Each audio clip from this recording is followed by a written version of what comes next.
In today's lecture, I will be discussing about Frank-Condon principle. It's a very important topic in molecular electronic spectroscopy. Now, let us first talk about its statement, what it states. It was given by James Frank, and according to Frank-Condon principle, during electronic transition, nuclei they are considered to be effectively stationary, since electrons they move faster than the nuclei. Because this nuclei they are very bulky. As a result, in comparison to electron, they will behave like stationary.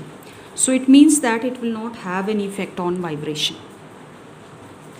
So let us justify this statement.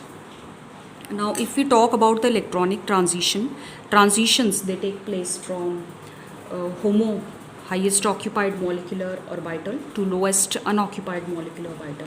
So let us take this example. These are the electronic transitions. Now we can see here, during electronic transition, the bond order is changing. In this case, the bond order is 2. In this case, it is 1.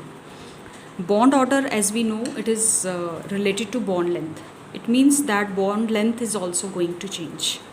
So during transition, bond order here it is decreasing. It means bond length has to increase. So what this is suggesting, that there should be increase in the bond length during the electronic transitions.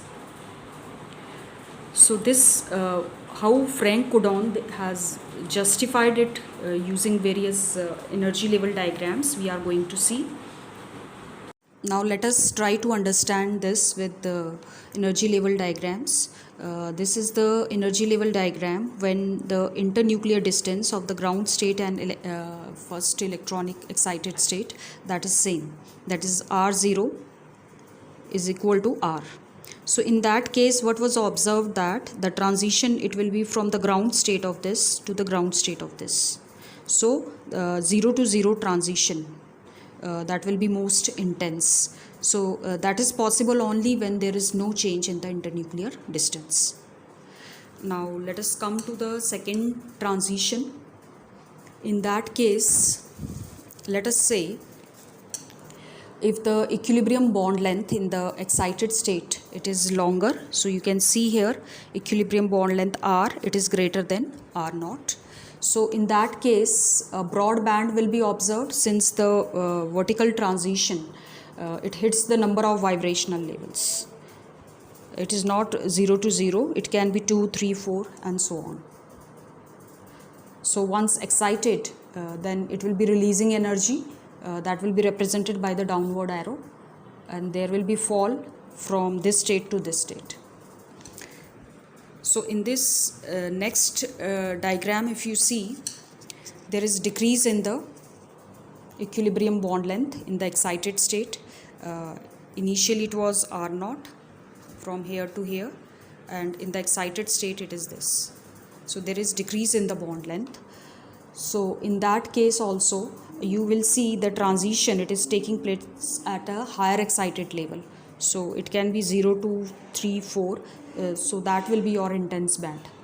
Whereas when it was observed, the intense peak it was showing at 0 to 0 transition. This means this type of transition it will be possible. Now how he has justified it, what he has said is, we will come back to the statement again, that whenever there is electronic transition, it takes place at a very fast speed.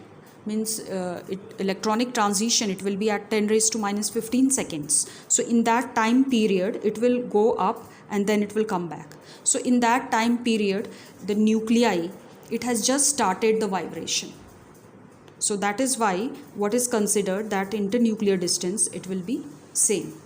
So this is the correct diagram, and Frank-Condon principle they have explained that there will be no change in the internuclear distance. So by this diagram it is verified. Otherwise, if you see the electronic transition, bond order is changing, so there will be change in bond length also. So it should have effect on the vibration, but what he is saying is that during the electronic transition, these electronic transitions they are so fast that in that time period even the vibrational stretching it has not yet started. So this is how he has justified the Frank-Condon principle.